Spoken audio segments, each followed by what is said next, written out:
Hi, namaskar, and welcome to the next episode of the most awaited talk show, India Bounce Back. And I'm your host, Dr. Anshul Dhingra, with one of the very renowned lady of the country and a very popular academic, uh, eminent personality, uh, Madhu Purnima Kishwar Ji. She, I think, don't need any introduction. I've been grown looking at the kind of work she's doing. The Manushi is really a synonym for now Madhu Purnima Ji. She's a really passionate, aggressive when it comes to taking various initiatives. So I don't want to, just say any word or any define her in any introduction. I will just say that what I have learned from whatever I read about her is her life can be summarized as a collection of various wonderful, unique um, initiatives which he took for the betterment of society as a whole. So I would like to wholeheartedly welcome you, Madhu Purnima Ji, on India Bounce Back show. Uh, it's a pleasure, ma'am, to host you today. And so, what I told to the viewer was just a few lines about you, where I was able to summarize based on what all great things you have done in your life. So, my first question, starting this show, is if you have to describe your life, your journey of life, which is full of learnings, challenges, your standpoints, your leadership, your initiatives, how would you define your life and your journey? My life's journey, I would say, is possibly a continuation of some previous births, because I was born with a very strong sense that this life of mine is going to be for the service of Mother India in whatever small little way I can. I'm not an exceptional genius, but the passion for serving Mother India. See, I belong to the post-independence generation, and therefore was nurtured on all the idealism that this generation was asked to imbibe and build a strong India, build a strong Bharatvarsh after centuries, nearly 1,000 years of slavery.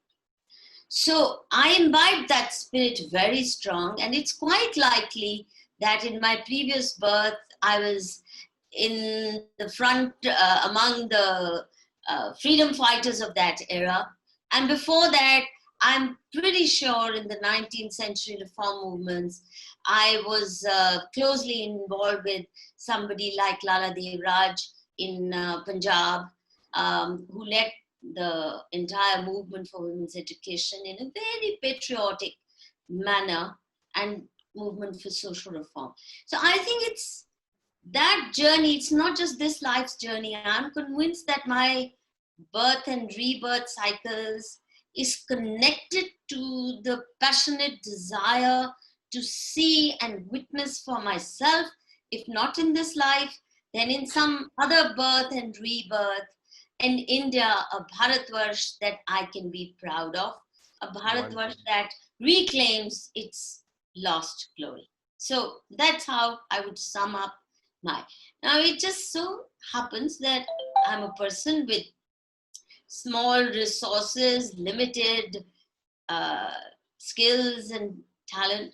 And so whatever little it's worth, it has been at the service of Ma Bharti. Wow. So amazing, and a, a wonderful introduction, how you summarized it. So my question is, ma'am, do you love challenges, or does it comes in your way? See, challenges come to everybody every day. Yes. It's how you meet them. True. I don't shy away from them. True. And it's not just challenges, but even very potentially dangerous situations. And it's partly because my parents failed to inject the fear gene in me. So I don't have that in my DNA. I don't get frightened easily. And the instinct of self-preservation, which keeps most normal human beings out of harm's way, out of danger, That's lacking in me. I have no instinct of self-preservation. So I take challenges, including very dangerous situations, head on, simply because it doesn't occur to me that I could destroy, even if it occurs to me that it could be potentially harmful or even end up, uh, killing me, it doesn't occur to me to stop. So it's my parents' fault. They didn't Yes. give me the fear gene, the gene that brings caution in you, the instinct of self-preservation. So I have to be true to what my parents gave me. Wonderful. And And so I don't salutes, support salutes to the wonderful parents. I think we have all seen you. exceptional parents. Yes. I think the biggest blessing, the Yes. biggest and the most precious blessing of my life, which Wonderful. is otherwise very ordinary, but the one extraordinary thing about my life is the kind of parents I had who gave me unconditional support with unconditional love and unconditional respect, even when I made blunders. They never put me down. They never tried to frighten me. They never tried to curb me. And they gave me unconditional love and support and respect, even at age 5. And I say it with full awareness that at age 5, I had more freedom and more autonomy than men of 50 years old have anywhere in the world. So that's the kind of freedom I grew up with. And thanks to them, I therefore am bullying proof. I can't be frightened or bullied into doing things which go against my conscience. So my parents are responsible for all my strong points, which are also my weak points. As I Well, said, if you don't yes. recognize risks, then you're like Yes. unstoppable True. when wiser counsel would say stop. Wonderful. Wonderful. Uh, so when I was reading about you, I learned that you did your studies from Miranda House and then from Jawaharlal Nehru University. Uh, Ma'am, could you tell something about your those days? And I think you were the national president for the student union at that time. Oh, I entered Miranda House as a 16-year-old starry-eyed teenager who was very serious about study, academia, etc. But the college I entered behaved more like a finishing school. It was one of the best, the most elite colleges in all of India. But I was quite shocked to find that one of the greatest glories of Miranda House life used to be the Miss Miranda Beauty Contest. Hmm. Now, it made no sense to me, even as a 16, 17-year-old, why an academic institution should pride itself in giving the title Miss Miranda, the institutional title, to a beauty cutie, just to hello, somebody who speaks good English, with the right flair, dresses well, comes from an elite family. That real Mem Sahab, typical Macaulay Putri. Now, though I was a student of English honors in those days and later on went on to study history at JNU, I could not feel comfortable in the culture of the elitist culture, the very artificial elitist culture of the institution, because at that time they really, especially the elite English speaking community of Miranda House, behaved as if Miranda House was a little island off the coast of England. Just as JNU behaves like it's like a little island off the coast of America, Yeah. or of Harvard, little Yeah. island of Harvard, or Columbia, because that's the aspirational goal. And I could not connect to that. And therefore, I turned into, I guess, into some kind of a rebel, was not satisfied with the quality of teaching. And once I became the president, the vice president, and later the president of the Miranda House Union, I turned things upside down. Like even as president of Debating Society, I changed the name, though I was supposed to be a reasonably good debater who won occasional prizes. But I changed its nomenclature to discussion forum.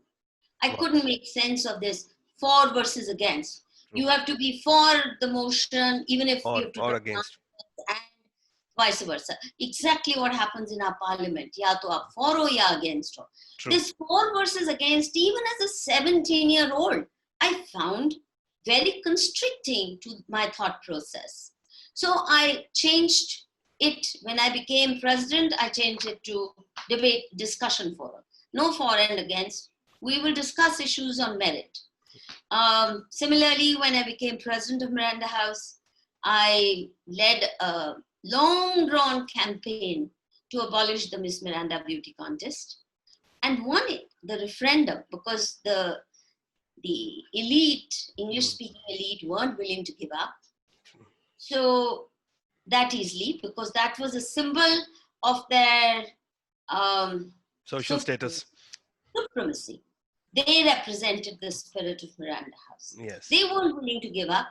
But we put them in their place by a very long-drawn process of mobilization of students. And I think I won the referendum by 97% vote. At the end of it, there were just about 25 beauties who were left on that side. And the smartest and the brainiest, even among the English-speaking elite, came and campaigned vigorously on the side of abolish the beauty contest.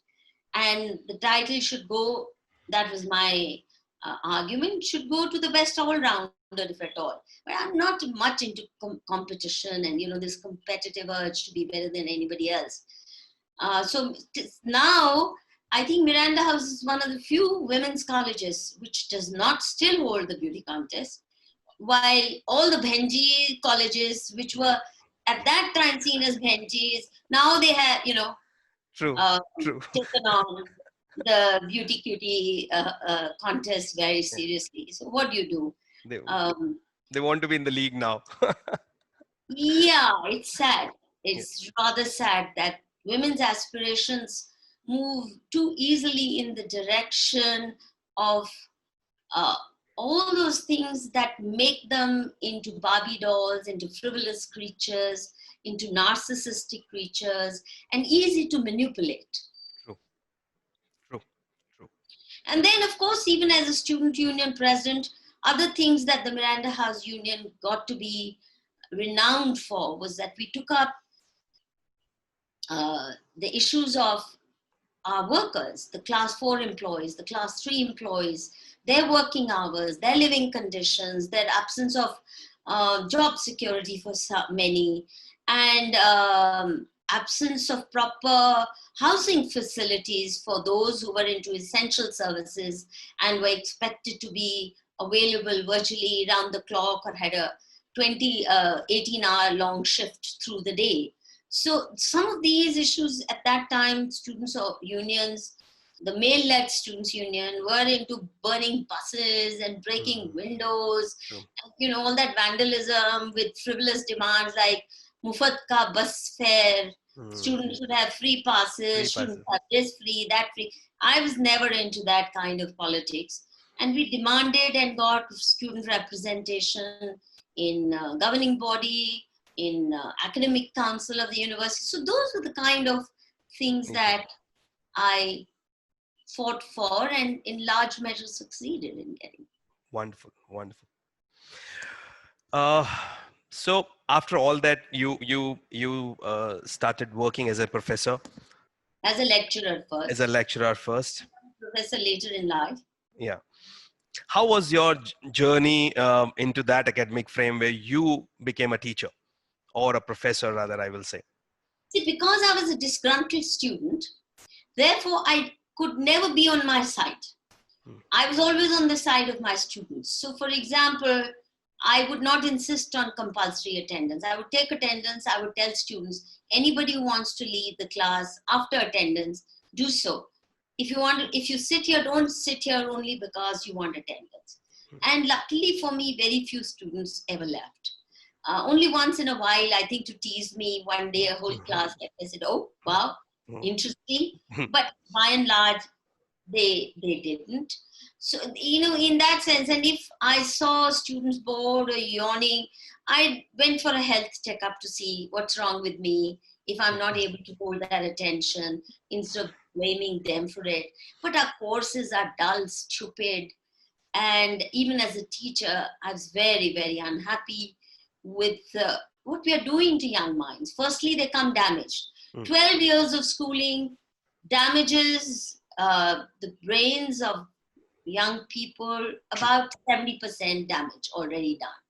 30% happens during college years, where we also fill a lot more shit into their head, students' heads. Ideological nonsense and all kinds of prejudices, misinformation, and inability to think for themselves. So I within academia, whether as a student or as a teacher, I have remained disgruntled on account of the very shoddy level and quality of education that we have kept alive in this country. And I'm one of those who believes unless we fix the education system, we can't fix anything else. True. Because you can't produce good engineers if your base level education is so shoddy. You can't produce good lawyers if your students are illiterate in their mother tongue and can't speak English properly. It's also the dominance of English language that has ruined the intellectual ability of most of our students, because we're all linguistic cripples in this language. Sure. Including those of us who've studied in elite schools, English medium, etc. But even then, I think in India and talk in English, even today. And most students know only gibberish English or pidgin English. Yes. And, that impairs your ability to deal with ideas, to be creative with ideas. All you do is kunji se ratke imtihan pad lo, pass kar lo. We need to fix this, and education will be fixed only when we get rid of the dominance of Angrezi and Angrezi. Yes. And root our education system in the cultural ethos and the knowledge traditions of this ancient civilization. Wonderful insight, ma'am. Wonderful insight. Now, I want to talk about something, it's a very, very popular journal, Manushi, and how Manushi was born, and how, according to you, what kind of impact that Manushi has created so far, according to you? See, I founded Manushi as a young lecturer in my 20s. And while I was still studying at JNU, alongside teaching. And the idea really was that, I had been bombarded by the ideological assaults by various left parties and groups as a student of DU first, and then as a student of JNU. And I was extremely unhappy with the manner in which they manipulate you mentally, intellectually, get you involved in international affairs, Yugoslavia versus Soviet Union versus America, imperialism, Cuba, Latin America, ye sara dunya ka, China's chairman is our chairman. I mean, aisi ul jalul bakwas. You're expected to take sides, make enemies with each other, have boxing matches with your imaginary opponents on the basis of whether you're pro-China or anti-China, whether you're pro-America or anti-America, whether you're this, that, and the other. And I found that ridiculous, idiotic, and cliche-ridden, because very few students at that age know the world well enough. They don't even know India well enough. Yeah. Let alone be such great foreign policy experts that they can take a stand and then fight each other and be ready to kill each other on account of who's on which side. So Manushi, in that sense, was a strong reaction against this leftist, imperious, hegemonic thinking, which makes people treats people like brainless robots to be filled with cliches and ideological slogans, um, and alienated from their ground reality. So the purpose of founding Manushi is to get to know India in all its complexity, that we wouldn't be armchair academics or armchair journalists, that we would try to understand the problems of the people, especially women of India, through their own eyes, through their own experiential wisdom, and tune into their aspirations of good life. It's not for me, like leftists will tell everybody what they should want and desire.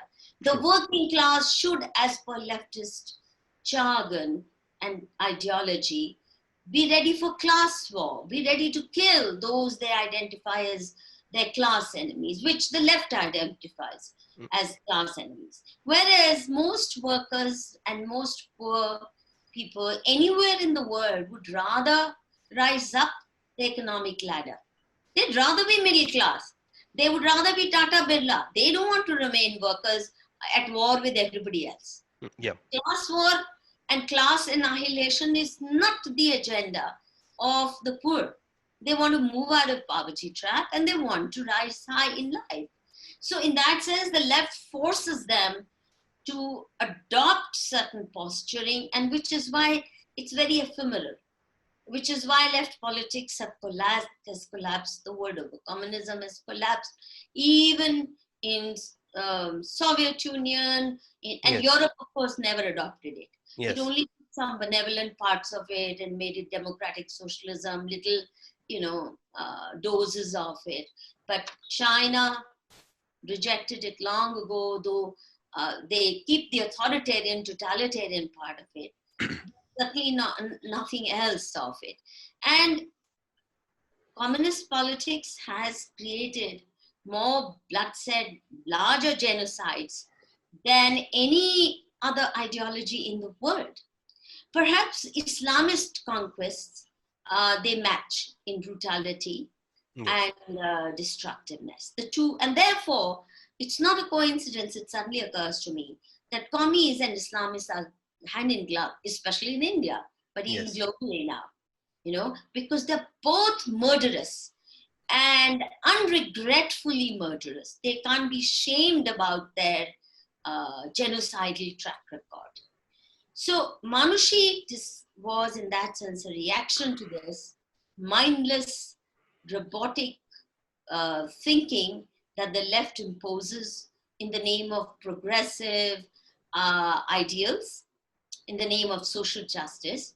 And we said, we will try to hear, watch, observe, listen carefully, and through that process, try to understand the problems of people in this country, especially those of women, and the most vulnerable sections, especially those in rural areas.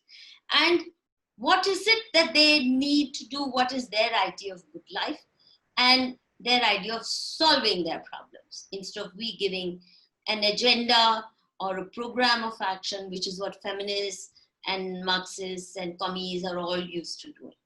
So in that sense, Manushi was created as a platform for learning and unlearning. Unlearning all the bullshit that the university system had put into my head, and learning from concrete reality, from people around me, from listening and observing carefully.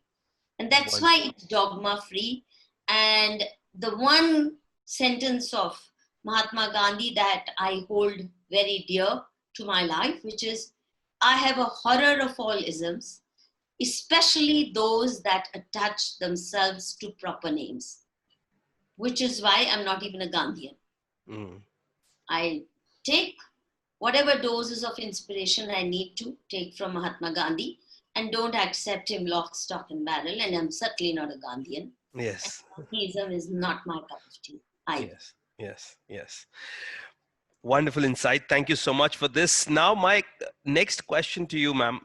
We read, when you're talking right now also, we read that you do not self-identify as a feminist.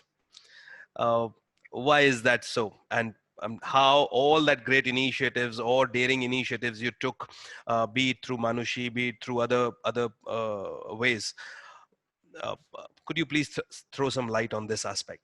See, the answer to this flows from the last sentence, which is, I have an order of all isms, especially those that attach themselves to proper names. And feminism also comes in that category. Firstly, because all isms, no matter how great or how mediocre or how idiotic, they're all time, culture, and space specific.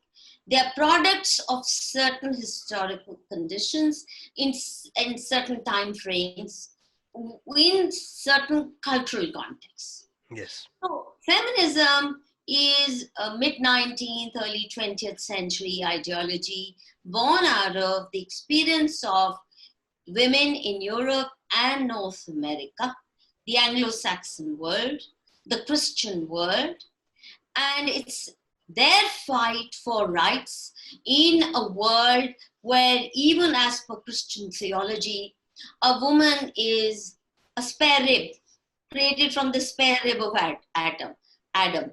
So, faltu haddi hai bichari. Not even fully human. Huh? Now, that's the starting point of Western feminism. Yes, That's yes. their fight. How can I make that fight my fight? They were denied equal rights to vote, right to equal education. India has had Gargis and Maitrais and Vedic hymns were composed by women. We produce great scholars, female scholars. We worship Saraswati, goddess Saraswati, as the incarnation of learning. Durga as the warrior goddess who dispels ignorance and destroys evil. We have Lakshmi, the goddess of... this culture has a very different imaginary or imagination with regard to the feminine. The feminine in the Indic imagination is all-powerful. She is the all-powerful deity. And even gods are powerless without her Shakti. Yes. तो मैं फालतू हड्डी से अपनी comparison क्यों करूं? That things went wrong in India because of this 1,000 years of onslaughts, Islamic invasions, then Victorian British rule, which messed up our culture, which messed up our value system, because we were living up to the expected yardsticks and standards and norms of an alien culture, both of which are very misogynist. Yes. So many of the pathologies of Hindu civilization that we see today are a product of that 1,000-year history. Now, those pathologies I can't own, except as pathologies. If I have to find my voice, I connect myself to the Indic civilization's core values, the core values of our civilization, of our faith traditions, of our culture. And therefore, this feminism doesn't make sense there. And for me, equal rights, it's a poor thing. If somebody is willing to treat me as Durga incarnate, मैं equal क्यों बनूं? क्यों मैं बनूं? कोई मुझे कहता है sir आंखों पे बिठाएंगे, तो मैं उसके सामने कुर्सी पे क्यों बैठूं? मैं उसकी सर आंखों पर ही बैठूंगी ना. So, जो मुझे मिल सकता है मेरे समाज से, उससे कम मैं क्यों ये please give me equality, वो रोना धोना मेरे तो समझ से बाहर. Secondly, all isms believe in regimentation of thought. Whether it's Marxism, whether it's Gandhism, whether it's feminism, or whatever have you. These are outshoots, outflows from the entire religious framework of Abrahamic religions. You're either with them or you're not with them. So if you are not an Islamist, you deserve death. If you're not a Christian, you will rot in hell and you deserve death. That's what Bible says. That's what even Christ says, that you deserve death if you don't own up to one and only God. We don't believe in jealous gods. We don't believe in one and only God, one and only book. We have thousands of deities and gods and goddesses which dwell within us. We don't even believe in one old man sitting up there and giving us commandments. So this regimentation, which is intrinsic to Abrahamic faiths, is what comes into all their modern ideologies also. And they're forever trying to be more right than everybody else and battling all along. And nobody is good enough. For Stalin, Lenin was not good enough. Yes. For others who came after him, Stalin was all wrong, and so on and so forth. Constant destruction. We coexist with diversity. The Hindu ethos, the Dharmic ethos knows how to live with. And feminism or Marxism, all these ideologies, I felt they were too enslaving. And I grew up to be a free bird, a free human being. My parents never bullied me. Nobody in my society dared bully me. And these little, pipsy, tweaky feminists, they expected regimentation out of you. आप क्या पहनेंगे, क्या नहीं पहनेंगे, क्या बोलोगे, क्या नहीं बोलोगे. So I felt suffocated. For many, feminism liberates. For me, it was too suffocating. Thirdly, and which is also very important, it came as a Western import with dollars. So Ford Foundation grants, ये वो तब तो feminist studies आई. तो ये तो paid hirelings बन के जिए. ये feminists of India who set up little NGOs and study centers, all with foreign money. Yes. And I guess this is part of my very old-fashioned patriotism, which doesn't allow me to act as a paid hireling of foreign powers. I'm not, by the way, a nationalist in the sense that I would not want to deal with the whole world, have an open door policy. Manushi, we would accept volunteers from anywhere in the world. And they came in dozens and scores, and wonderful people, and many of them were feminists. Now, feminism is okay for the West because it was born out of their struggle, their issues. They also know how to do course correction.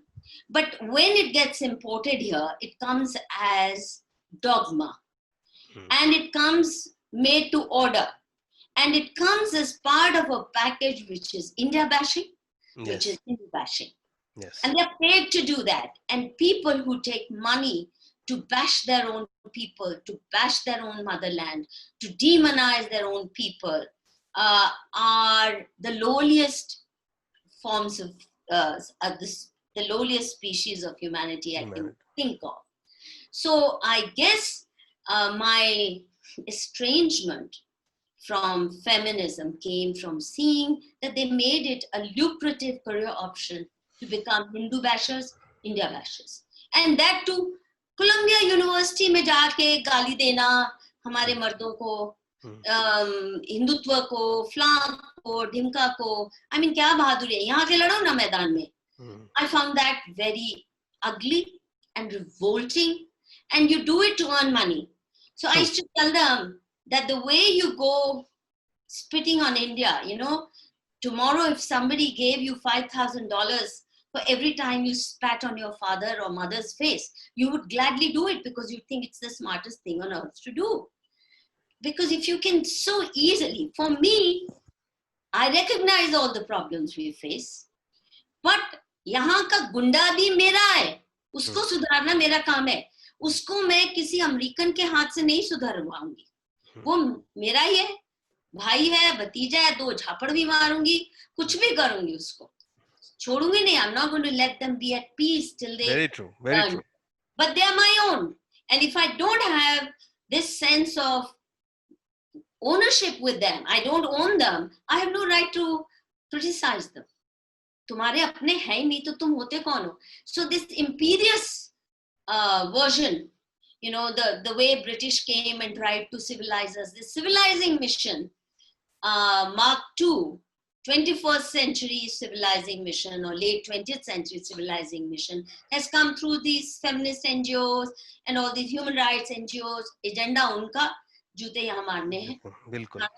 तो मुझे तो बड़ी नफरत होती है ऐसे foot soldiers say paid hirelings. Thank you so much. I think the viewers who's watching, will definitely get a clarity of thought and a different perspective of looking at the way you were sharing your point of view. But my next question, you saw you doing a lot of daring initiatives. I would use the word daring initiatives in your life, which needs a lot of courage, confidence, and conviction. May I ask you, apart from your parents, what are your driving forces? What kept you motivated and you were able to take such daring initiatives in your life? I told you my parents didn't give me the fear gene. Yes, that's उन्होंने one aspect. डराया नहीं, कभी डराया नहीं. I'm one of those who's never scolded in my whole life by anybody. मैंने पापा को बहुत डांटा. मैं बहुत उनको, I mean, I was a horrible daughter. I must say I didn't deserve such good parents. I didn't deserve. So I certainly was not an ideal child.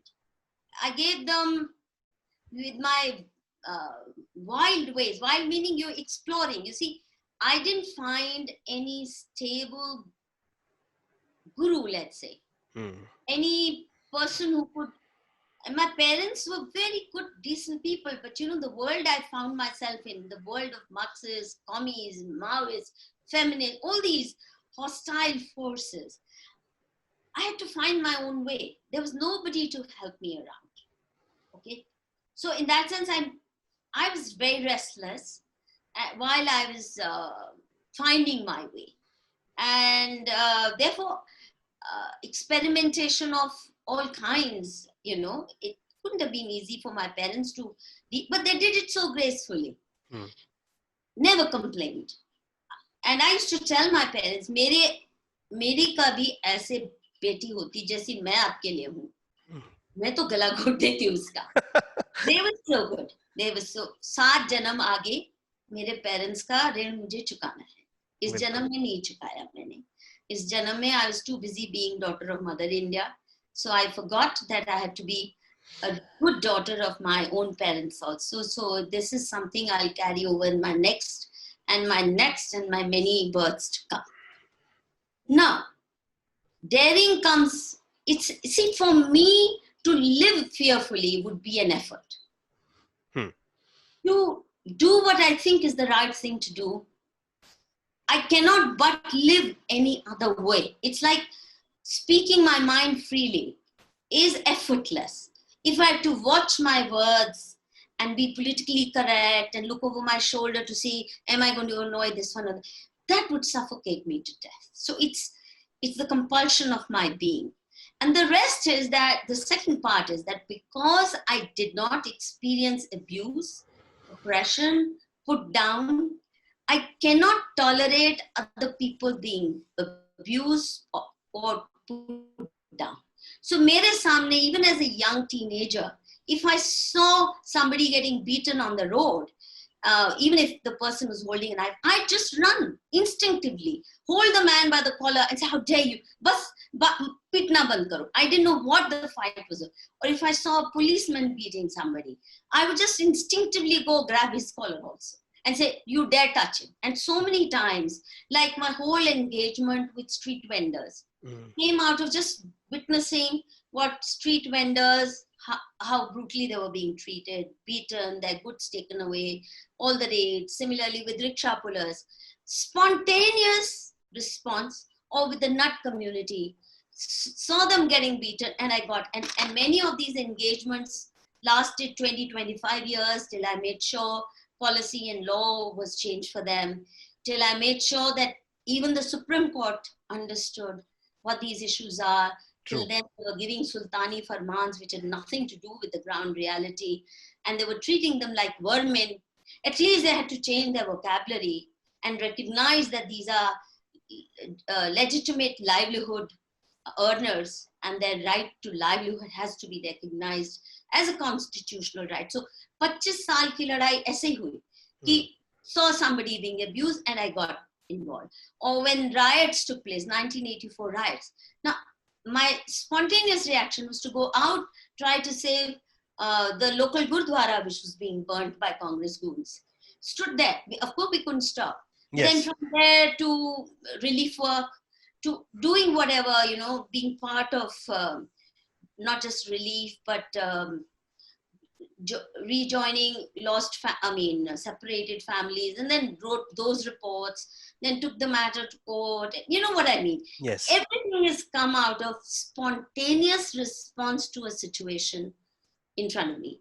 And the thing that helped in being able to spontaneously take up issues and take them or keep them going for as long as needed is that right from day one of Manushi, we said we will not take foreign funding and we will not even take government grants. Okay? So we'll be free. Now, what happens is all the do-gooders normally, if a riot takes place, they will first write a proposal, project, research. Only when their per diem allowance and their research project money comes, then they have time to visit a neighborhood slum where something may have happened, or go and document, or try to understand how the riots happened. I don't have to wait for that. I'm out instantly. Okay. And because nobody told me to do it, nobody expects me to do it. It's a call of my conscience. I don't wait for any money to come. I am willing to spend from my own pocket to do so. And that also kept me unfettered. See, that's the advantage. But it means working with a shoestring budget is not easy. Yes. You have to shed blood where only sweat is necessary for people with means. So while I said, we will not take this money, we will not take that money, journal will also not accept commercial ads, पैसा आएगा कहाँ से ये नहीं सोचा. आया जितना आया, नहीं आया तो ऐसे ही चला. So sale of our publications, all my book royalties, yes, money that I made from my documentary films. I mean, these are the kind of things that Manushi lived on. So when we had to build Manushi office, I put in my provident fund. I even sold my property, but I didn't say, will somebody give us money? Only then we'll do it. So, I believe that if you want to do good to society, you have to, I took a vow that in the name of the poor and the oppressed, I will never put 10 rupees in my pocket, but I will certainly always start with dipping in my own pocket. And I'll keep my livelihood apart, which is why I took teaching. True. And then later on, I joined CSDS as a professor and so on. So my academic job sustained me and also enabled me to keep supporting in whatever measure I could, Manushi as and when it needed. And I made sure that all my royalty, whatever everything I went to Manushi. I completely understand your point of view, but as a leader, when you are so active in taking actions, in taking decisions, going out to help people around, mostly leaders face a challenge, or there is a war which is between mind and heart. How you balance that?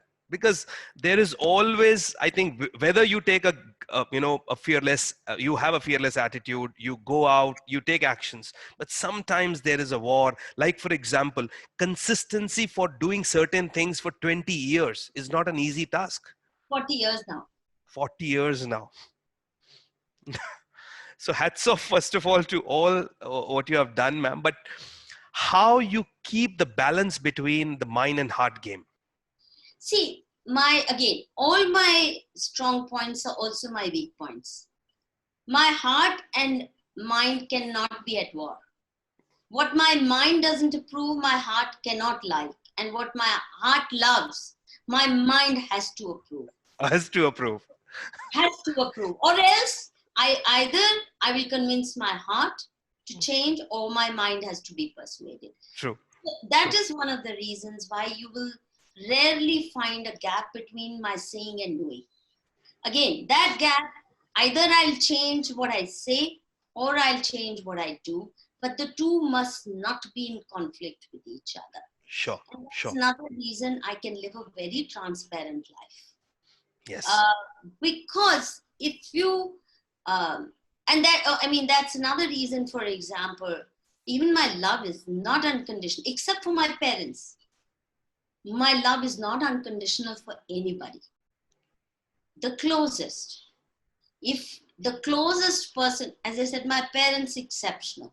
they stand on a different pedestal. They're not to be measured by any normal. Any, true. But all others, if, for example, I found one of my uncle, who I may have been very close to, or my aunt, very close to as a child, but doing horrible things, I stopped caring. It just, the person doesn't matter to me. I put a wall. You have to win my respect in order to win my affection. Perfect. There's no unconditional affection, even for myself. No, but that's true even for myself. I'm most unforgiving with myself. If I don't meet with my basic yardstick of Expectations. doing what I say and saying what I do and keeping a certain integrity, or trying always to bring them closer, not being comfortable in the gap, constantly trying to make sure. And you see, you have to test yourself every day. You can't take it for granted that if you were honest yesterday, you'll remain honest today.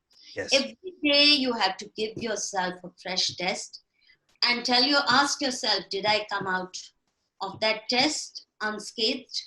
Have I maintained my integrity, or am I trying to take it for granted simply because I spent 30 years being honest? No, 31st year may not be unless I keep at it. Yes. So it's like, if you have to be a great musician, रोज रियाज करना पड़ता है. Yes. रोज रियाज करना पड़ता है. रोज रियाज करना पड़ता है, बिल्कुल. तो ये ऑनेस्टी या इंटेग्रिटी या जो भी, वो भी रोज रियाज करना पड़ता है. और फॉल्ट होगा, गलत होगी, जैसे ही गलत है खुद पकड़ो, correct yourself. True. So spend more time fixing yourself, correcting yourself, then दुनिया को सुधारने का ठेका बाद में. पहले खुद को जरा संयम में रखो, लगाम में रखो खुद को. बिल्कुल. Thank you so much, ma'am, for such a clear thought process. I'm really sure that viewers will get a lot of insight. But the best part, which I love about what I've being in doing this interaction with you, is the clarity of thought, the focus, and how with that clarity you have led your life. So now moving to the. It's not clarity. It's something you struggle at. Yes. You seek clarity. It's like truth. You can't take it for granted. मेरे पास आ गया. Every day is a new. Yes, it's a continuous process. Exploration with every new challenge. How do you respond to it? Every day you have to prove whether you can actually get the truth out of the situation. Be honest to it. Every day. It's not ये या clarity का certification मुझे मत दो. I struggle, I battle with it every day, every hour, which is why mine is not an easy life. And I'm very harsh with myself. So इतना चाबुक मारती हूँ खुद को, लहू लुहान है सारा मेरा. Because I'm always watching myself constantly and catching my mistakes much before anybody else catches. Wonderful. So let's make this conversation a little more interesting, and we move to a round two. Round two is a kind of a rapid fire round where I will say certain words. Okay. First word or sentence comes in your mind, you have to say that. You can either name a person, an instance, or some adjective, whatever you feel is the appropriate word which comes in your mind. Okay. Okay. So here we go. The first word is self-made. Problems. Wonderful. I mean, problems are the one thing that each one of us create for ourselves. True. Very true. I think I got this answer for the first time in my all conversations, but that's a beautiful answer, I think. Thank you. Second word, guru. Teachers you can find a plenty, but a guru is very hard to find in this day and age. And I've forever searched for one. I'm still searching. Still searching. In this life. पिछले life में जरूर मिले होंगे मुझे. Family. The founding rock of human civilization. Wonderful. And the quality of your family life determines the quality of the culture and civilization of that particular society. Wonderful. Women of India. Women of India. First targets of assault by breakup India forces. Okay. सबसे ज्यादा वार औरतों ने, Islamic invaders आए, औरतों को कब्जा, slave बनाया, sex slave बनाया, हैरम्स में रखा, बाजारों में जाके बेचा और कन्वर्जन का फैक्ट्री बनाया उनको. क्रिश्चियन मिशनरी आए, औरतों पे अटैक किया, ये हिंदू तुम्हें ऑप्रेस करते हैं, क्रिश्चियन बन जाओ तो तुमको उद्धार मिलेगा. फिर अब ये फेमिनिस्ट आ गई, ये मिशनरी जील जो छोड़ के गए थे, the imperial mission of the British colonial rulers. Now they have sent these foreign funded NGOs to civilize us. तो वो भी हर वक्त औरतों का रोना ढूंढते रहते हैं ना. Yes. तो Yes. चैन से बैठने दो, मैं सबको कहती हूँ, leave us alone, we'll fend for ourselves, we don't need any liberators. Wonderful, ma'am. Miranda House. Most formative years of my life turned me from a starry-eyed 16-year-old into a rebel.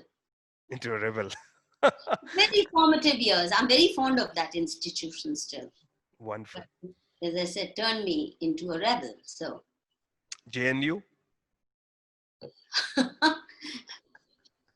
An intellectual slum of American academia, while pretending to be a liberated zone for jihadis and communes. I think this can become a definition for that now. Thank you. सही बात है नहीं? बिल्कुल सही बात है. मानुषी. हमारा मोटो है निडर, निष्पक्ष, न्याय संगत. निडर, निष्पक्ष, न्याय संगत. Yes. Wonderful. Fearless, non-partisan, justice loving. Wonderful. I think you started Manushi when I was reading with the colleague Ruth Vanita. So one word for her. Oh, no, one sentence. One sentence. Yes. Yes. A very valuable, super bright colleague for 12 long years. But then she left India and her journey has taken her in other directions, but she was a very, very valuable and a super bright colleague. Wonderful. 12 long years. Yes. Yes. Now, as the country is led by Narendra Modi ji, so one word for the Prime Minister of India. A mixed blessing. Mixed blessing. Last word, India. माँ भारती मेरी जान. Kya baat hai. Thank you, ma'am, for those wonderful and passionate replies. Moving to the round 3. I want to make it a little more interesting now. Round 3 is in hypothetical questions. That one we were very boring. So now we have to go into more interesting, right? Interesting. No, it is still interesting. Every information carries a lot of value for all the viewers. So let's go with the hypothetical question first. The first question is, if you were made the Minister of Women and Child Development, what 3 things you will implement on priority? I would never accept Zanana Dabba job. Okay. I don't believe in the politics of Zanana Dabba, women and child. Okay? You want to abolish that? No, I mean, really makes no sense at all to put women's issues in this Zanana Dabba, which means economy is male preserve, defense is male preserve, politics is male preserve, बस सिर्फ rape, abortion, dowry, चा चा चू चू प्याऊ प्याऊ थोड़े issues पे आप रोना कर दो. This ghettoized version, I wouldn't accept such a job. And in any case, the ministry counts for very little, except that every now and then it gets bullied around by foreign funded feminists to push for the most venal, the most draconian, the most lawless legislation in the name of strengthening women's rights. So it has done a lot more harm than good. this ministry. I think that's a completely different point of view, but yes, really very valid. So अब ministry जिसकी नकेल सिर्फ foreign funded NGOs के पास है, मैं कैसे उसको seriously ले लूं? correct, but a hypothetical question hai, if you were given the power to implement certain good things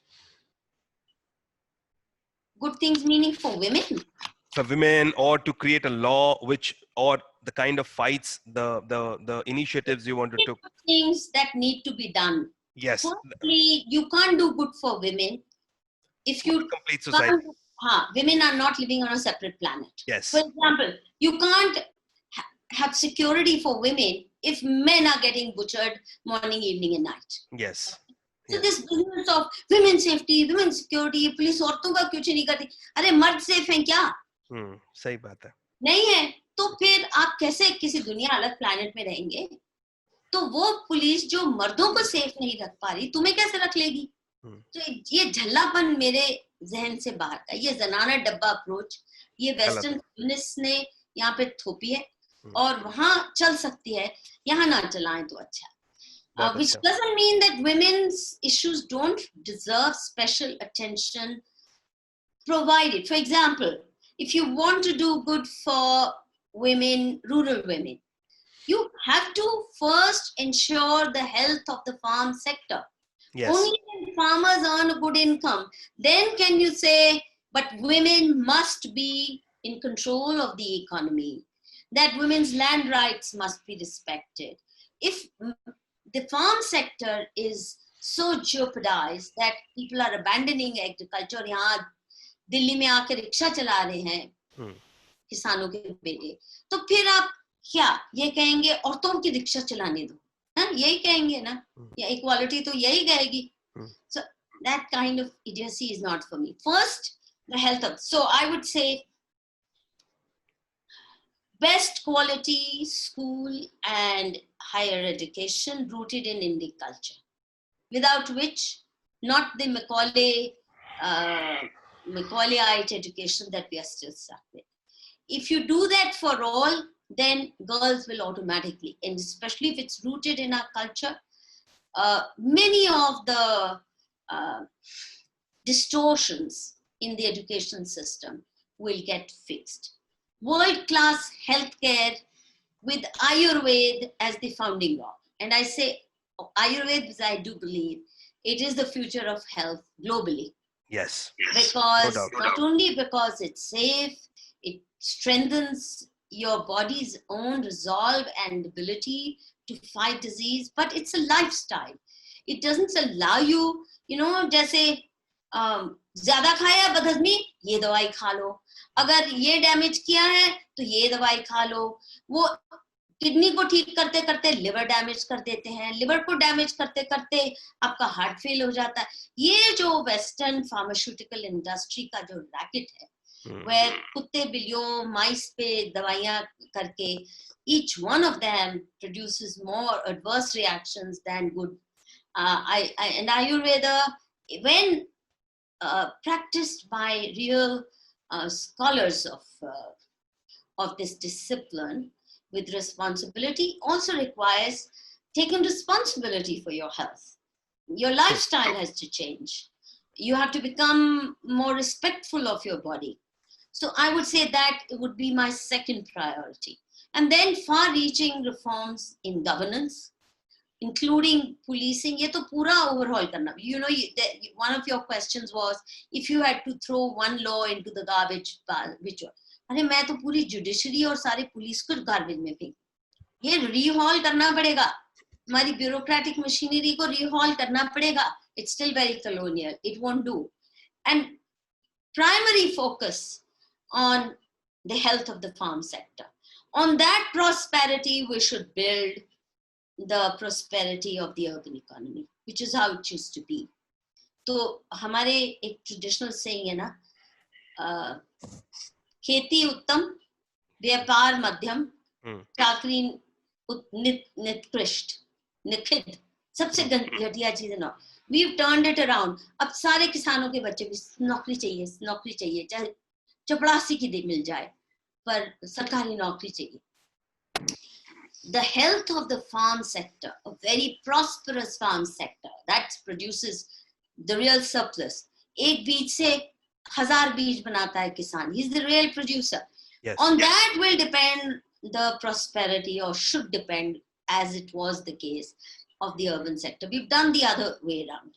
We have immiserated the farm sector in the way that the British did, and we've created this artificial prosperity in our cities, which is the wrong way to go. और ये नहीं मैं कह रही सब हल चलाएंगे, क्योंकि India was the leading industrial power pre-British, right? Yes. 30% of global GDP, even after Islamic invasions. See, 800 years of Islamic loot, yet 2/3 or 30% of GDP of the globe was being produced in India. So imagine what share we had 1,000 years ago. True. So we were an industrial power. हमारा steel जाता था Roman empire की weapons बनाने में, swords बनाने में. London bridge India के steel से बना है. तो हमारे fabrics, the legendary crafts, the jewelry. I mean, we were the leading architecture. Look at the wondrous architecture we produced thousands of years ago. And so we weren't just khetihar economy. We were a very wealthy economy, but the base was a very prosperous agriculture. That's what I'd like to see change. Great. Ma'am, if you could give one power to each and every Indian, what would it be? Every Indian. Every Indian.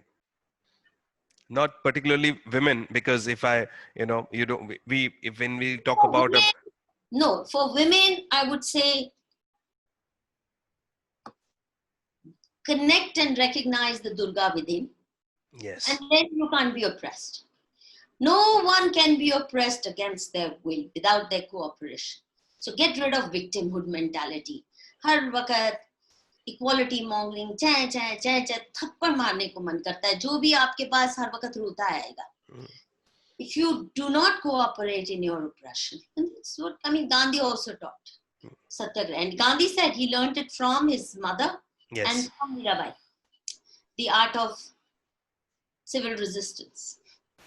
So, आपके हर एक के अंदर वो दुर्गा है. As far as men are concerned, I would say mental slavery to the West. ये अंग्रेजों की जो गुलामी है और धिम्मी चूड़, जो इस्लाम के माध्यम से धिम्मी चूड़ आया कि जलील होके रहना, फिर अंग्रेजों ने अपना उसमें डाल दिया, और अंग्रेजी बोल के जलील होके रहने वाले सोचते हैं मैं शशि थरूर हूँ. मैं तो बहुत हीरो हूँ. You feel proud of it. Yes. You feel proud of being a monkey, an aping monkey, simply because you can speak English with an Oxonian or an American accent. Get rid of this. Yes. इस देश की मिट्टी से जुड़ो और इस देश के लिए asset बनो, liability. बिल्कुल. ये है. बिल्कुल. Thank you so much for these wonderful replies, ma'am. Now moving to round 4, and round 4 is about the recent updates about, or recent learnings, experience about last 100 and 120 days. How this complete pandemic time has impacted us, people around us, and our country. So my first question, what is the significance of the day 23rd March 2020 in your life, people around you, your students, when suddenly a lockdown was announced? See, it affected people differently. For example, those with stable incomes and pakki naukris, it made no difference. Chutti, masti, ghar mein. Yes. कोई फर्क नहीं पड़ा. घर में सब खाना पीना आता रहा, पैसे आ रहे हैं, बैंक में तनख्वाह आ रही है, उनके लिए कोई फर्क नहीं पड़ा. जिनके पास स्टेबल सरकारी जॉब है या जो भी. अब फर्क पड़ा कॉर्पोरेट सेक्टर को, उसका बिजनेस प्रॉफिट मार्जिन कम हो गया, पर वो कोई भी भूखे नहीं मरे. Your profits came down. True. And for a while, there was stagnation. But it's not as if they had to starve, they were deprived of anything, that their Ferraris had to be sold, nothing. और फिर हाय तौबा सबसे ज़्यादा वही मचाते हैं. Now, which is not to say that I underestimate the role of wealth creators, but you see, there are degrees of wealth creating this thing. For example, those who produce junk food. If all the junk production centers, whether it's Oreo biscuits or it's all other kinds of junk food, if they all shut down and cause losses to their owners, I'm very happy because they're selling disease. Yes. So I have no grief for all those industries, the Pepsi Colas and the Coca Colas and the entire junk food industry, the Pizza Huts and the whatever. If they close down, I have no grief for any of that, because if people start eating, the key to health is you start eating at home. So we've seen much less disease, much less illness in this phase. Other illnesses have come down. Road accidents have come down because there was lockdown. Yes. So yes, some number of people died, but think of the lives saved because there were no road accidents, because there were no needless surgeries by hospitals. They didn't mess around with you. You went for a headache and they decided to screw your brain or take out your kidney, or manufactured all kinds of ailments which you really, or put a stent in you which you never need, Never needed. a heart surgery, or did a heart surgery which is in any case not admissible, doesn't do any good. So kitni needless surgery se aap bache. There's been, in fact, a decline in mortality rate that's induced by hospitals and irresponsible, unethical medical practice. So there have been a lot of good things happening. So if income of all these 5-star hospitals declines, I'm very happy. No grief for them. Now, coming to the working class, working poor. No doubt their stress is enormous, tremendous, and we see how they migrated. And obviously, they wouldn't be walking miles, hundreds of miles, if things weren't tough for them. True. And salute their heroic resolve to go back home. But you see, another thing it told me, a very positive thing it told me, that is, even the poor know their family will take better care of them than the Mai-Baap Sarkar. Yes. This Mai-Baap Sarkar thinks कि 5 kilo चावल, 2 kilo दाल दे दी हमने तो बस हातिम ताई का कलेजा फाड़ के दे दिया जैसे. इससे नहीं कुछ होता. और अगर गरीब से गरीब भी अपने गांव में जा रहा है, इतनी मुश्किल झेल के, इसका मतलब उसे पता है जो वहां मुझे मिल सकता है कोई सरकार नहीं दे सकती. ना आम आदमी पार्टी की, ना पप्पू सरकार, ना मोदी सरकार. ये बड़ी बात है. अभी आप देखिए अमेरिका या यूरोप में कोई नहीं गया ना घर, क्योंकि पता है माँ बाप नहीं है वहां पे देख करने. ना माँ बाप सोच सकते हैं कि बच्चे के पास चले जाएं तो हमारा ध्यान, ना बच्चे डेस्परेट हैं कि माँ बाप के पास पहुंच जाए, वो अकेले बैठे. और कोविड में वेस्ट ने जो मैसेज दिया और जो हिंदुस्तान ने भी ब्लाइंडली एप किया, मुझे बहुत तकलीफ है उससे, कि बूढ़ों को जल्दी होता है इसलिए प्लीज उनके पास मत जाओ. अरे जिन कल्चर्स में पहले ही माँ बाप को अबैंडन करके छोड़ देते हैं, कभी साल में 2 बार फोन कर लिया, क्रिसमस पे विश कर दिया, ऐसे कल्चर में आप कह रहे हो माँ बाप से और भी दूर हो जाओ. वो पहले ही नहीं कुछ करते थे, अब आपने उनको लेजिटिमेसी दे दी. और ये हिंदुस्तान में भी ये मैसेज देने की बड़ी कोशिश की गई. And I am so glad most people did not heed it. Yes. They did not. They wanted to take care of their old. And if you asked, a large percentage of young people in India would say, if the choice is between my father and me, better he live than I. True. Very true. Spain, for example, they took off ventilators from those who were above 60, saying, "Inko marne do, young." Would I or you ever allow that? No. I would say मुझे नहीं चाहिए ventilator, मेरे माँ को दो, मेरे पिता को दो. True. और ये बहुत से बच्चों, सभी नहीं, जो ज्यादा अंग्रेज बन गए हैं वो भी, और हिंदुस्तानी होके भी आप सेल्फिश तो हो जाते हैं कहीं तो बच्चे. मैं नहीं कह रही हूँ सभी के लिए, but majority did not abandon their parents. They took these hazardous journeys to be back with their families because they knew कम खाएंगे, सब मिल बांट के खाना तो गांव में उनके जात बिरादरी वाले भी दे देंगे, जो कम्युनिटी है वो भी कुछ तो दे देंगे. तो ये इससे हमें बहुत कुछ सीखने को मिलता है. See, a lot to learn. This social security net is more important than anything the government can ever provide. True, very true, ma'am. And we keep undermining it. Modi ji, सीखो सीखो सीखो. ये मत सोचो माई बाप सरकार बन के आप अपने खजाने खोल देंगे. खजाने कहाँ से आएंगे? हमारे से ही आने हैं ना, हमारे टैक्स से ही. और आप हम पे ही वार करते रहते हो. हमको काम ही नहीं करने दोगे, इंडस्ट्री को काम नहीं करने दोगे, इसको अच्छा खेत में जाके, वहां लॉकडाउन भी चलते चलते भी खेती खुशहाल रही. Yes. सिर्फ मार्केटिंग नहीं हुई, प्रोडक्शन नहीं रुकी. अब मार्केटिंग के आप देखिए, गरीब से गरीब किसान भी अब वो जो कोऑपरेटिव बन रहे हैं, गांव-गांव में लोग, क्योंकि मोबाइल फोन आ गया, इंटरनेट है, ये सबसे ज्यादा एनेबलिंग है. किसी भी सरकार से ज्यादा कोई सरकार इतना पावर नहीं देती जितना कर लो दुनिया मुट्ठी में मोबाइल और इंटरनेट के जरिए, स्मार्टफोन. तो प्रोड्यूसर्स ग्रुप्स बने हैं, वो डायरेक्ट सप्लाई करने लग गए हैं शहरों के साथ. इस प्रोसेस को फैसिलिटेट करो और खुदा मत बनो.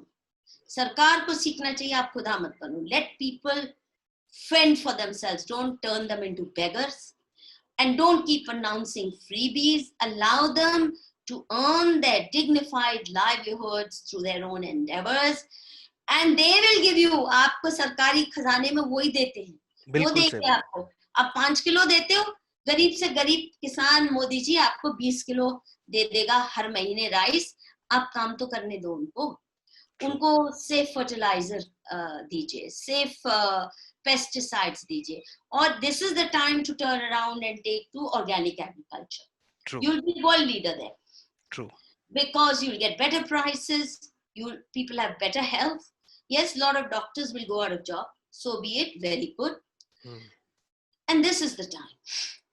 So India honestly could easily emerge to be a winner, because China is going to be the pariah nation state in all likelihood. Yes. But as industries shift from there, firstly, if we want them to come to India, 3 things. 1, make the environment investment friendly. It isn't. It isn't friendly enough even for Indians. Have Indians come back? No. You drove them all out. And in the last 6 years of Modi ji's Make in India, hardly any China-based Indian entrepreneur came back. हमें आदत पड़ गई है वहां से लाओ, अपना ठप्पा लगाओ और बेच दो. वो अब अपनी सेल्स गर्ल्स भी भेजने लग जाते हैं कुछ 10 सालों में. हमारे सेल्समैन भी तो इतने पुअर लुकिंग होते हैं ना, सुंदर चाइनीज गर्ल्स आती, वेरी सिडक्टिव आती, तो वो भी हो जाना था. क्योंकि कोई काम तो करना आता नहीं आपको, बेचना ही आता है, तो वो बेचने में तो हमसे अच्छे हैं फिर, और उतना सस्ता हम बना नहीं पा रहे. तो वो बनाने का. दूसरा, don't bring in hazardous industries, please. Please keep plastic out. There's the time to get rid of plastic. It's the time to get rid of all those noxious chemical-based, leave it to the rest of the world. Bring only eco-friendly manufacturing in India. And if for thousands of years, India was a world leader with very harmonious, ecologically sound production process, the world came to seek our goods. True. Look back and see what is it that made us world leaders. Then we are not world leaders. We are groveling supplicants for this, that, and the other. Nakalchi bandar bhi nahi hai. Japan nakalchi bandar bana, then it outperformed America because they copied intelligently. Yes. China did the same, but they didn't copy as intelligently because they produced substandard goods. But Japan, very starting from shoddy copies to better than American quality. Now you have to set your own standards. मुझे दुख होता है कि इतनी मानसिक गुलामी वो भी एक मोदी एरा में हो कि आप वैक्सीन की वेस्ट वैक्सीन देगा, एलोपैथिक वैक्सीन मिलेगी. हमने सारे नौटंकियां देख ली. HIV का भी ऐसे तमाशा बना, सब भूल गए. क्या हुआ? HIV खत्म हुआ? नहीं. वैक्सीन मिली? नहीं. भूल गए ना वैक्सीन उसको, क्योंकि वो नौटंकी करनी थी. अरबों करोड़ों रुपया, billions of dollars went into that नौटंकी. And then it's back to business as usual. Then they need another virus. Then they need. The fact of the matter is, any bacteria, any virus can be fought with. They're all over. In my guts, outside, provided your immune system is strong.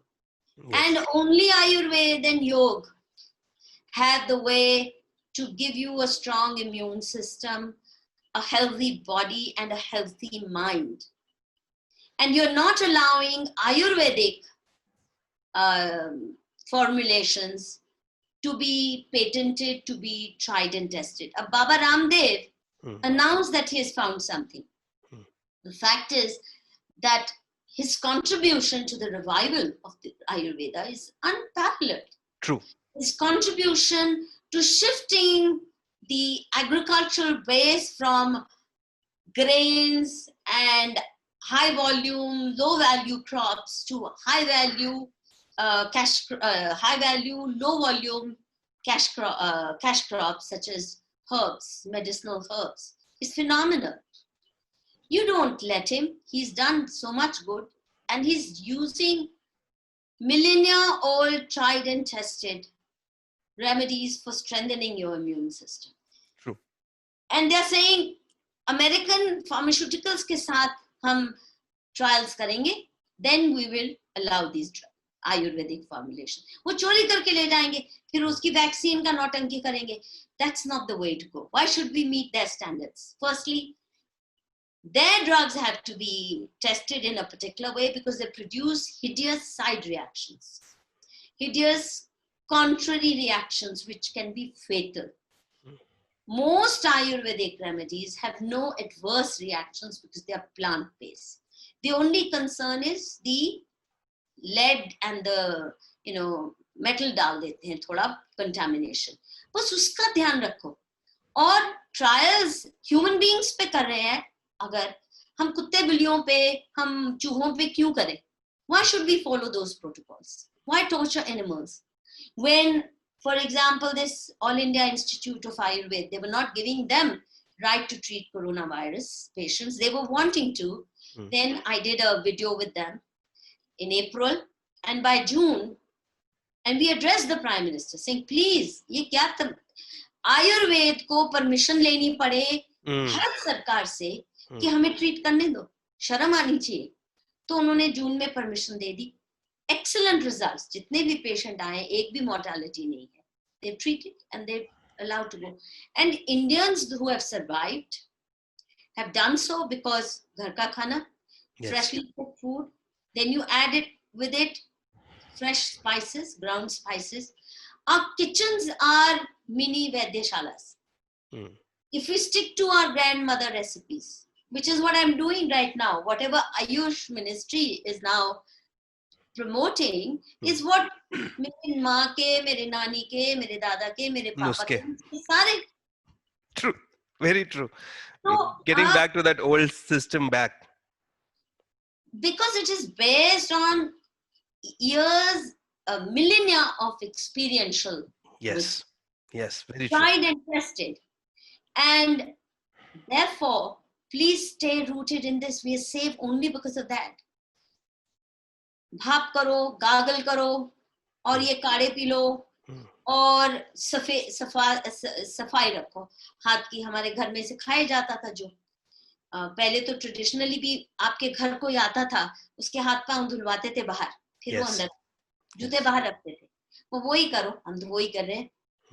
जो हमारे पुरखों ने किया, तो जो wisdom outmoded नहीं है, it's still producing results. Stick to that and don't try to play God. My appeal to the government is don't try to play God. Let people take calculated risks. Allow me the right to decide how much activity, how much out I want to go, how necessary it is for me to restart my business, whether I can get the labor, power, or whatever necessary to do so. Don't now try to micromanage people's lives.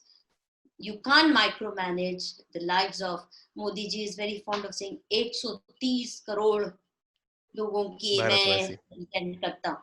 But please, yes, represent us. But allow us agency, allow each one of us now the right to decide and take calculated risks. And just as people learn to live with tuberculosis, see, more people die of tuberculosis every year in India and the world than have died of corona. Yes. More people die of heart attacks than of corona. More people die of road accidents than of corona. More people die of sexually transmitted diseases than of corona. Nobody stopped having sex, no matter. वो HIV के scare ने भी लुप्त हो गया, because of this. Now, this too, you allow people to have clean water. You allow people to adopt healthy lifestyle, promote Ayurveda and home cures of Ayurveda. 95% of your illnesses will be taken care of. 5% ke liye the formal system, combine it, make it holistic, combine the two, allopathic and Ayurvedic, keeping allopathic for critical care.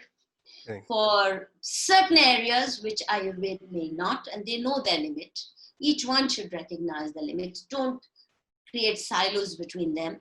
And the kind of money you're pumping into allopathic medicine, if you pumped half of that into Ayurveda, producing world-class Vaidyas, not these BMS degree holders. That's not real Vaidyas. True.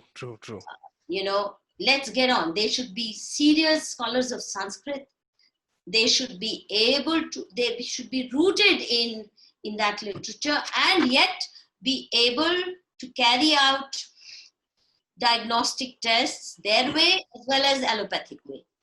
Diagnostics में थोड़ी मदद इधर से लो उधर से लो, थोड़ा उसको founding rock Ayurveda को बनाओ and take in suitable doses allopathic care, and we'll be world leaders in promoting good. See, Thailand is doing it. Yes. Thailand is hardly any. Why? Because their doctors led this movement for intelligent, ethical healthcare system. They reformed it, and they brought in traditional healthcare methods into the mainstream of the healthcare system, which is the same as Ayurveda. Thailand के जो सारा knowledge base है herbal medicine का, that goes from India, from Ayurveda, and they've done so well, and their food habits are in any case healthier than that of the West. So Modi ji ko yehi hai, please don't play God. Allow people now to resume normal life and let them earn their own dignified living, and please don't think you can feed the whole country with your 5 kilo free rice and 1 kilo dal.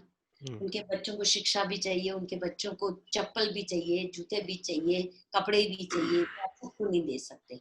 और देश को भिखमंगों का देश मत बनाइए. ये भिखमंगों का देश नहीं होना चाहिए. ये वेल्थ जनरेटर्स, वेल्थ क्रिएटर्स का देश रहा है, वही रहे तो अच्छा. So I think in a nutshell, I think if I sum up, I think empowerment is more important for every part of the society. Not disempowering us. Not this kind of, not this. Yes. Hello. The way you were saying it. वो empower नहीं करती, सरकार छीनती है power. दुनिया की हर सरकार आपके कुछ हक छीनती है। सर, मेरी जिंदगी में मुझे नहीं याद है कि किसी पॉइंट पे सरकार मेरी मदद को आई। हाँ, नहीं हुआ, कभी भी नहीं हुआ। Ever. Who came to my help? Who created the infrastructure of my being emotional, gave me a certain ability? My parents, family, strengthen that. True. No sarkar can empower anybody. That's bullshit. आप अपने दफ्तर अच्छे से चला लो, आप हमारी जिंदगियां चला रहे हो, आप आपके सरकारी दफ्तरों के टॉयलेट देख लो, सबसे गंदे होंगे। True. तो आप अपने दफ्तर चलाना सीख लो। प्लीज डोंट रन 130 करोड़ों की लाइव्स को मत चलाने की कोशिश करो, और step in only when necessary, not with sultani dictates, not with sultani farmans. Enough. It hasn't worked, so it's time to keep people informed of what the best knowledge on the subject, the best ways that they can take care of themselves, and stop these TV channels from morning, evening, night. Yes.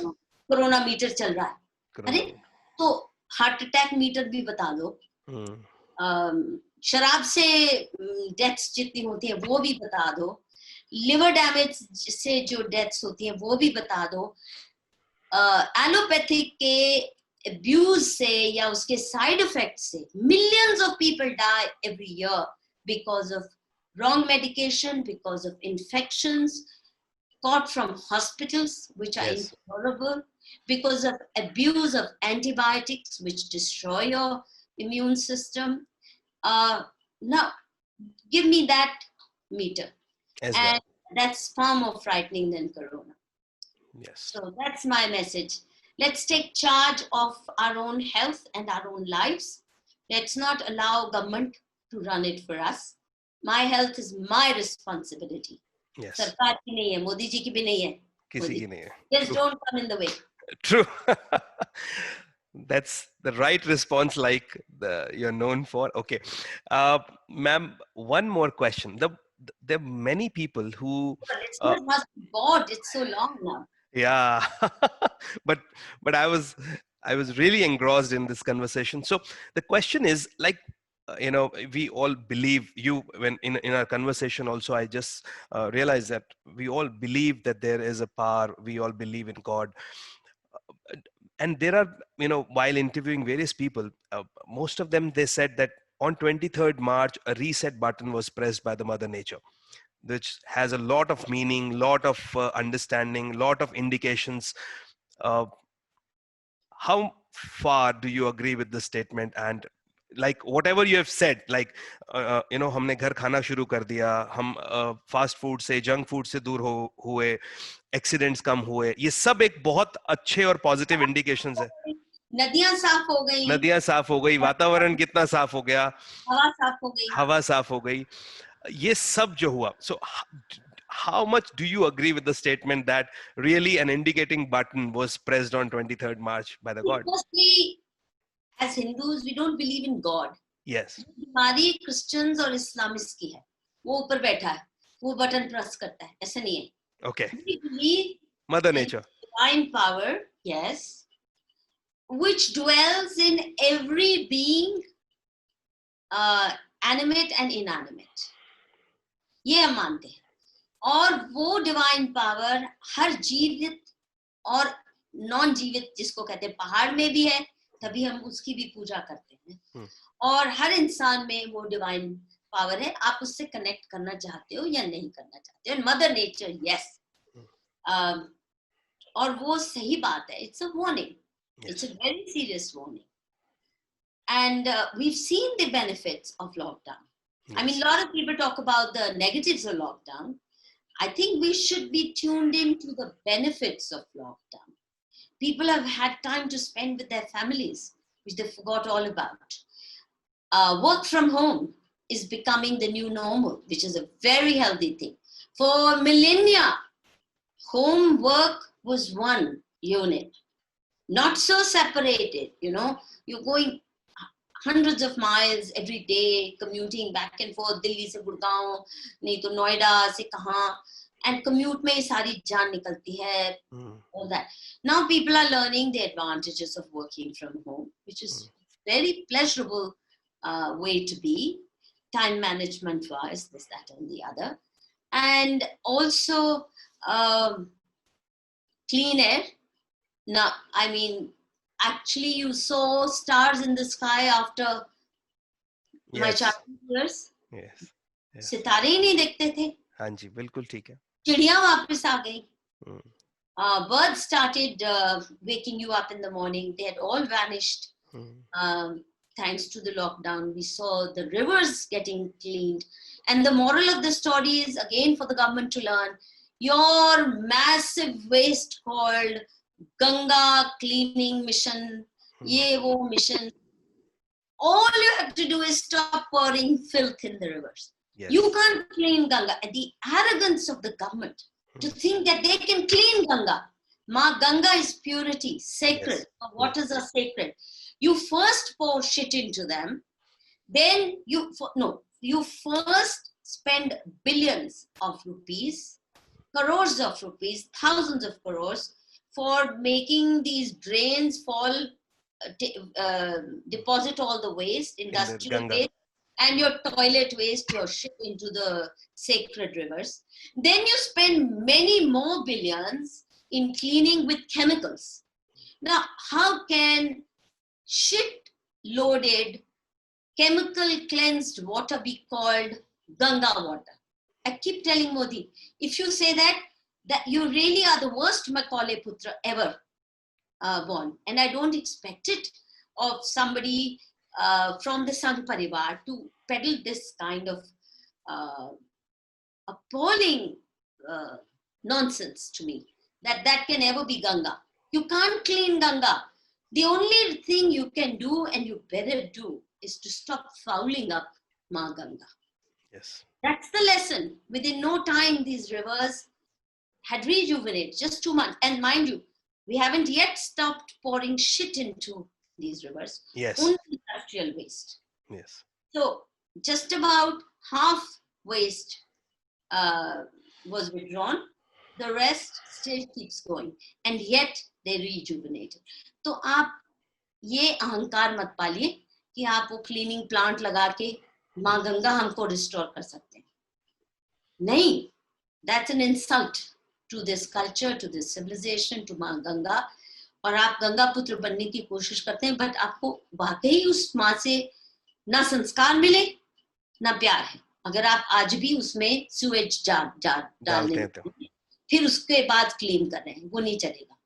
तो ये सीख बहुत बड़ी है. और अगर इसी सीख को हम लेके अपनी सरकार की धुनाई शुरू कर दें, this is the way to go. Separate rivers from sewage. Yes. This alone will improve the health profile of Indian population dramatically. Clean water, that sacred water, सच में गंगा पानी जो थेरेप्यूटिक है, yes, मिलना शुरू हो जाए. अपनी एग्रीकल्चर को केमिकल फ्री कर दो, वो बहुत बड़ी नियामत होगी. बिल्कुल. और वो केमिकल्स भी जाते हैं रिवर्स में. बिल्कुल. क्योंकि खेती जो आसपास हो रही है वो तो केमिकल वो जाती ही जाती है. Yes. तो आप देखिए इतना गंदा पानी हम पी रहे हैं तो वो साफ नहीं हो सकता. तो यही कर ले, बहुत बड़ी बात है.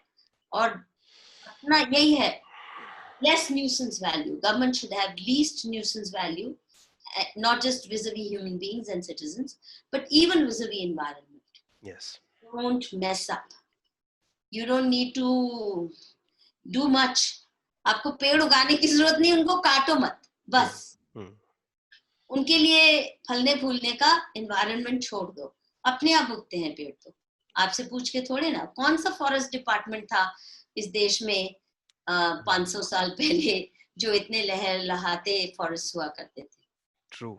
ये फॉरेस्ट डिपार्टमेंट जब से आए हैं तब से ही पेड़ कम हो गए. गायब हो गए.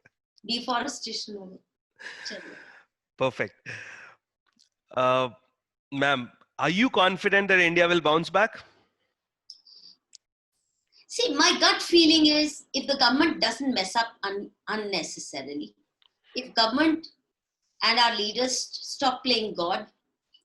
They're gentle and least intrusive. Nuisance value matter. Focus on what ought to be the focus of government, proper law and order. Fix your police. You have the most lawless police in the world. You have the most hopeless judiciary in the world. They actually deserve to be discarded in the garbage bin of history. Then you need to rethink those things and fix those systems, administration, and the rest will just follow. Put the economy on autopilot and intervene only when necessary, only when somebody else's interests are being violated, not needlessly. आप ज़्यादा कानून भी मत बनाओ और gentle handling. और नहीं चाणक्य से ही wisdom ले लो. Yes. बहुत कुछ बताते हैं हमारे चाणक्य नीति में. हाँ, कैसे अर्थव्यवस्था को कैसे हैंडल करना है. बिल्कुल. इतने हजारों साल पहले उनको पता था. और ये कुछ truths होते हैं, ये eternal होते हैं. Yes. Because in India there has been very deep thought into the ruler-ruled relationship. जो राम राज्य की परिकल्पना या राजा के कर्तव्य, राजा के हकों पर नहीं, राजा के कर्तव्यों पर. West में the rights of the kings, they lorded over. In our society, our shastras, our epics have all focused on the kartavya, the duties, the responsibilities of the rulers. Yes. Not on their lording over. Yes. Basically. And it's very well mentioned in the corporate Chanakya also, you know, from organizational perspective. But अगर चाणक्य नीति पढ़ते हैं तो जो आप बोल रहे हैं बहुत अच्छे से डिटेल में. राम राज्य की परिकल्पना. बिल्कुल. या महाभारत में भीष्म पितामह का जो डिस्कोर्स है. Yes. मृत्यु शैया पे. Yes. वो, you know, he's describing ruler-ruled relationship. Yes. इसी से सीखो. तो बहुत कुछ है सीखने को. Then develop on that. And stop sending your bureaucrats to all these foreign universities to learn management and governance. वहाँ से कचरा सीख के आते हैं और भी whitewash brain आते हैं. No good has come out of them. Make them rooted here. Yes. And learn from the people what they need and how to relate to people in gentle, caring manner. The rest will follow. Wonderful, wonderful. One second last question, rather. You know, we have taken a lot of time, but it was really valuable. No one is sure of the future as of now. There are a lot of predictions people are making in various ways about economic reforms or India coming back to the normal. How do you see the new normal for India? You tell me, could you predict your next day? No. In the very basics of Hindu sanskars are, जो श्वास आ रहा है वही बस आपके control में है. Yes. उसको कैसे, उस मोमेंट को कैसे जिया जाए, ये योग भी है और ये कॉमन सेंस भी है. Whether I will wake up tomorrow morning alive or will I be found dead in my sleep? Can I predict? Can you predict? No. No one can predict. No one can predict. Secondly, tell me any economist in the world who's proven right about tomorrow. No. Not one. Their job is to create ये pedal करते हैं. कहाँ कोई भी सही निकला तो क्यों उनसे विजडम ले रहे हैं?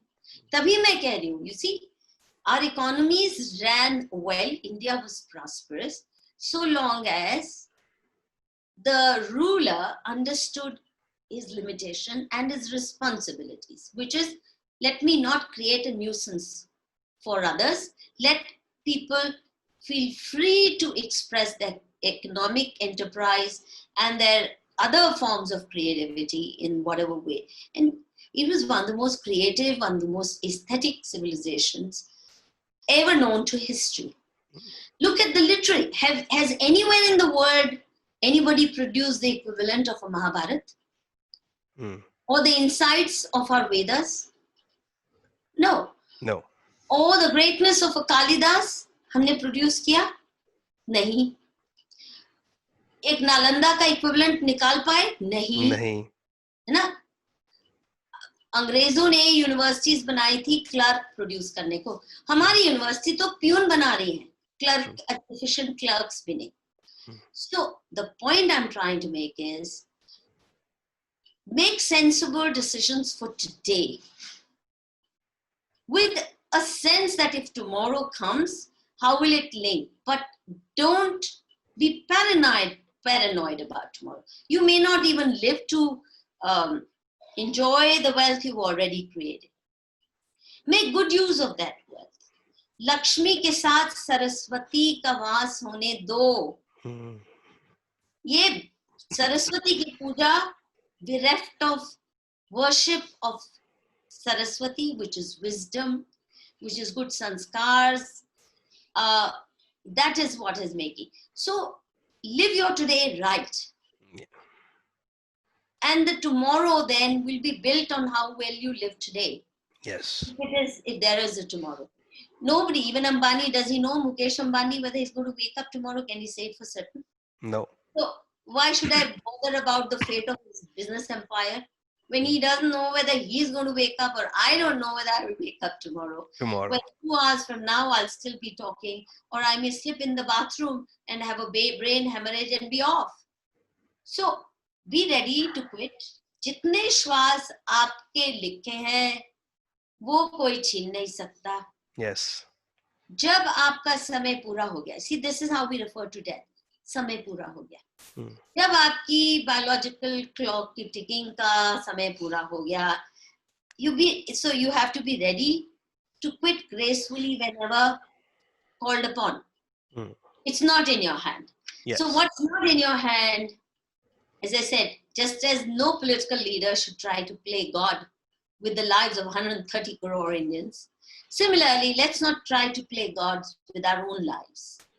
What is within our control this minute, all that is in my control is that I'm talking to you.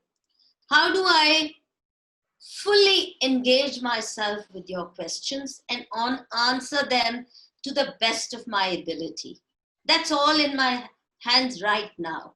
True. So I'm thinking of 10 other things.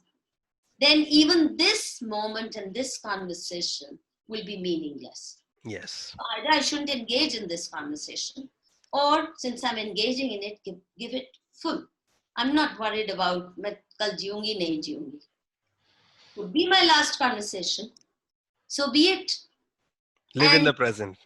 There's so much freedom. You see, what's not in your hand, why should I even try to hold it? True. Tomorrow is not in my hand. This moment is. Yes. I can't, it's not always easy. Yeah. We all fret. But I think most Hindus are by temperament tuned to this thinking. And that's one of the reasons most Hindus are not paranoid about death. I would be paranoid about the death of a dear one, but not my own death. मैं तो कभी भी जाने को तैयार हूँ. I'd be very pained if somebody dear to me, my parents, when they passed away, I was devastated. I still haven't recovered from their passing away. But अपने जीवन से क्या फालतू का मोह, जितना है जियो. Wonderful reply, ma'am. Thank you so much. Now, coming to the end, last 3 messages or advices for the people of India to bounce back.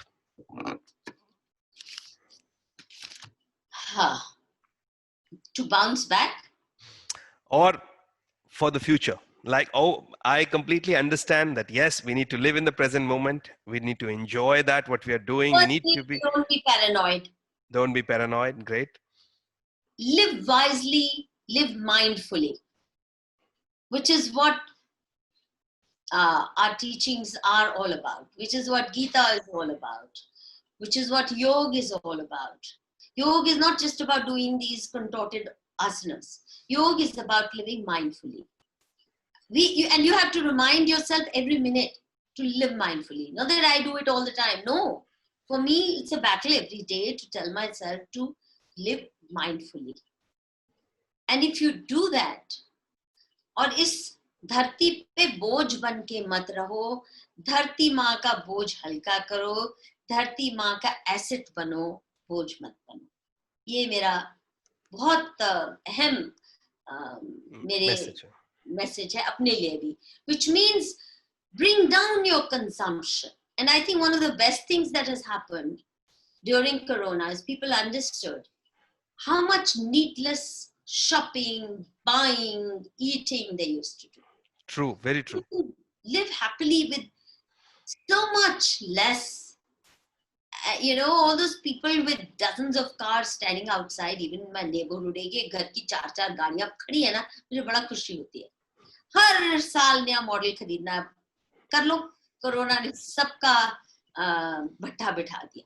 Now, the point is, don't spend your time on status symbol living. Don't buy things which are good only for status symbol.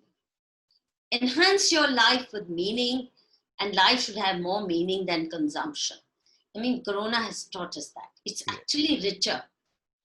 You know, you're getting family time, spend time with your family. Cherish that more, because you earn for your family, you think, but you've no time for them.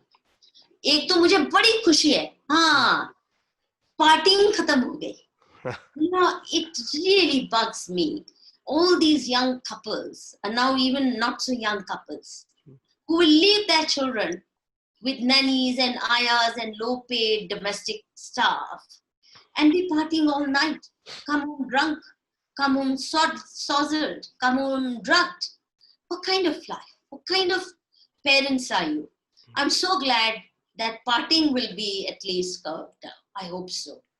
And people will live healthier lives if they're not keeping up all night. If night shifts are gone, if people don't drink into the wee hours and pubbing and, you know, discoing and all those very unhealthy environments, they're bad for you and they're bad for people back home, your kids, yes, and your parents. You neglect them. And children left to the care of low-paid or well-paid servants are not the same as children nurtured by caring parents who grow with them. I think it's so important. Yes. So there's so much to have learned through this calming down period. This is not to belittle the distress it caused for the poor. But as I said, we have a lot to learn from that also. They all rushed home. They all rushed home. And that tells you what's really vital for people's well-being. True. So cherish your families. If you have sound family life, all else will fall in place. If that is tottering, no matter what you do, or give up family, like, you know, I chose not to be married. So I am half sannyasi. You know, that's my choice. True. But if you do choose marriage and kids, then they ought to be your primary responsibility. Not a sidey thing you do on, you know, in your spare time, whenever you find spare time. That's not what family should be like. Sure. Thank you so much, ma'am, for these wonderful insights. I think we have... And parents. A family which has no place for parents, for the old, is not a family. Yes. Family is not just हम दो हमारे दो. जिस परिवार में माँ बाप के लिए respect worthy, unconditional respect और प्यार के साथ जगह जिस परिवार में नहीं है, वो परिवार नहीं है. वो stable भी नहीं रह सकता कभी. वो आधारशिला होनी चाहिए. Which also means parents have to be also able to allow their kids to flower and aspire for things that parents didn't have in their lives. They can't expect them to hold them down. So दोनों generation का responsibility बनता है. पर परिवार वही है जिसमें intergenerational mixing है. ये सबके लिए healthy. बिल्कुल. मुझे आपकी बात सुन के याद आया मेरे ऐसा ही स्ट्रॉन्ग पेरेंटिंग मेरे फादर ने, मेरी दादी 16 years बेड पैरालाइज्ड रही थी. My mother was in a government job, she left the job, and I still can recall your words and the actions of my father and how he used to take care, and those got inculcated in me and my sister.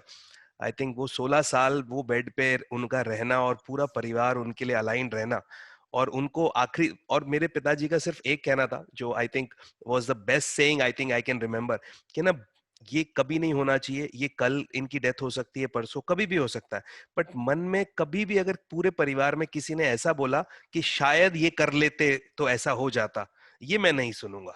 Whatever best we can do for her, we will do. That is in our control. And You're I think, very you're very lucky. I wish I could say that about myself. yeah, You're very blessed. If you yeah, can say that about your father and a lesson you learned, yes, you're very, very lucky. I think this is the biggest blessing of your life. If these are the sanskars your parents gave you, or your father gave you, and your mother, who yes, gave up a job to take yes, care of, feminists would never approve of it. But yes, I would bow my head in reverence before a woman who does that. And those blessings have a way of showering themselves later, like, you would be a caring son as a yes, result. Because yes, before that happened, you yes. wouldn't abandon your parents. So that reward she's got. Thank Okay. you so much. Thank you so much for taking out time. Dear viewers, I hope this was a very, very insightful conversation with MadhuPurnima Ji, and I'm really happy that she was the same as I have seen her multiple times on channels on YouTube, and I'm really thankful to you for opening your heart, sharing the wonderful thoughts, and I hope all this conversation will bring out a lot of good perspective for the people. uh, do comment below of what you learned from this conversation. uh, Keep interacting with us, and stay tuned for the next episode of India Bounce Back. Till then, take care and spend more time, as ma'am said, with your family. It's a time to cherish, it's time to live in the moment and to learn a lot of good things in your life. Thank you so much, and I'm really, really confident, and we both are confident that India will bounce back and no one can stop it. Thank you so much. Yes. Thank you, ma'am.